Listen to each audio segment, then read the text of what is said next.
All right, Pops. On this channel, we talk about automakers from time to time. Today, we're going to do a bit of a deep dive on our friends over at Ford. Now, Pops, Yes. a couple weeks ago, I made a TikTok that went a little bit viral. If you're not following me on TikTok, I don't blame you. But you know what? 80,000 people are, so that's pretty cool.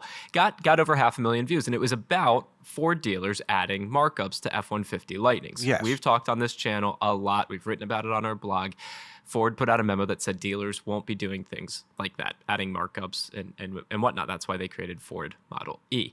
Now, Dad, the head of product communications for North America, a man named Mike Levine, went on Twitter Yes. and he pretty much responded to my TikTok because there was a screenshot or a photo taken of an addendum sticker attached to a Ford F-150 Lightning that took the Ford F-150 Lightning from $69,554 and added $71,000 worth of stuff to it. $1,500 for accessories, $69,554 as a line item for market adjustment. Now, obviously, you're starting to piece together why the video went viral and why people were upset. This is where things get frustratingly silly. Mike Levine, the head of product communications for North America, Dad, this is what he said. Yes. He said, "This is inaccurate.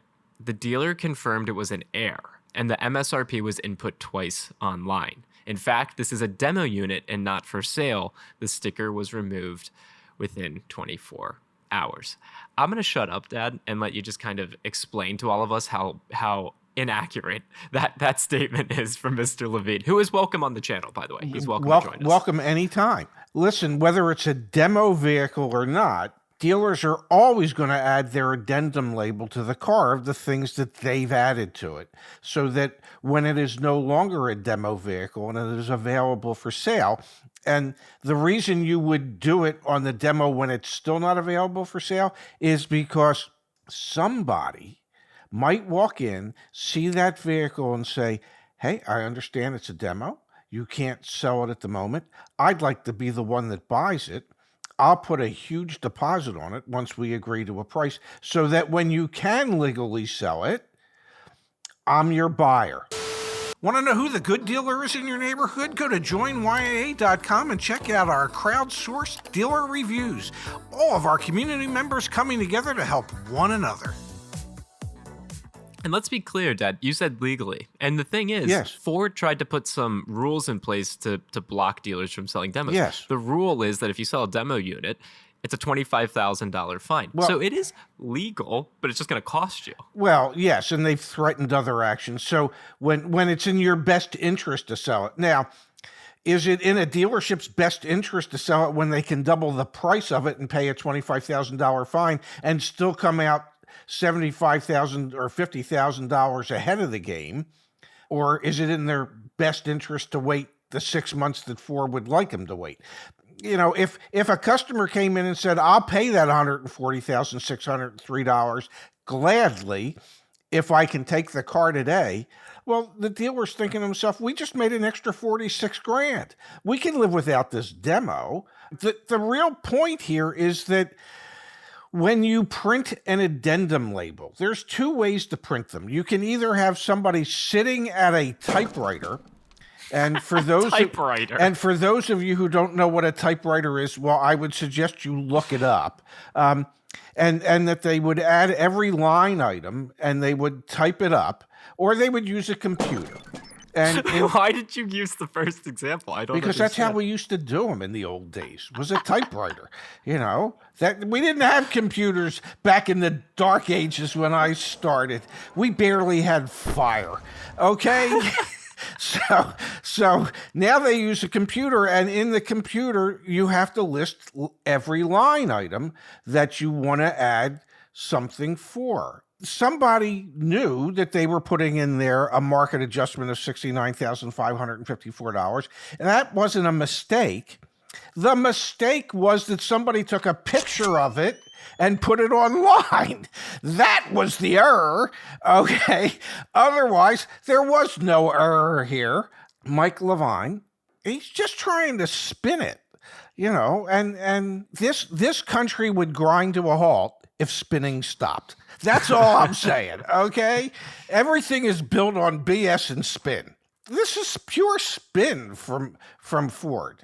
So It really is. And it's a perfect example of how Ford has absolutely no control of their dealer body, because this is definitely not the only dealership that's doing this. This was one of the most egregious ones yes. that we were able to get to go viral. But if you watch that TikTok I put online, there are 3 examples I give. There's a Ford dealer in Honolulu that was adding $25,000. I mean, like, this is happening everywhere nationwide, and people are paying for it when really they shouldn't be. And yes, you can make an argument. It's capitalism. It's supply and demand.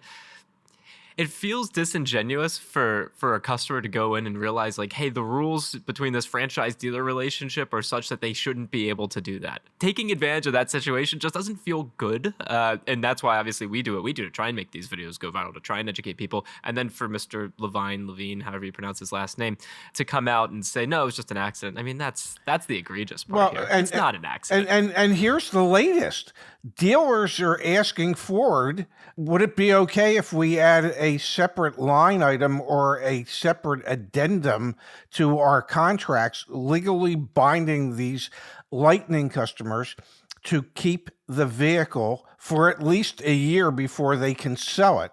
And if they were to sell it at more than what they paid for it, the dealer can then come and sue them for whatever that profit was. Which is not the first time Ford has done that. They did that with the Ford with the GT, and they were thinking of doing it with the Bronco. Now, here's the real kicker. The dealers resent the fact that a customer could buy it and turn around and resell it and make money. I don't know the last time a customer ever came to me when I was in a dealership and they bought a vehicle because circumstances changed. They had to sell it within the first year of ownership.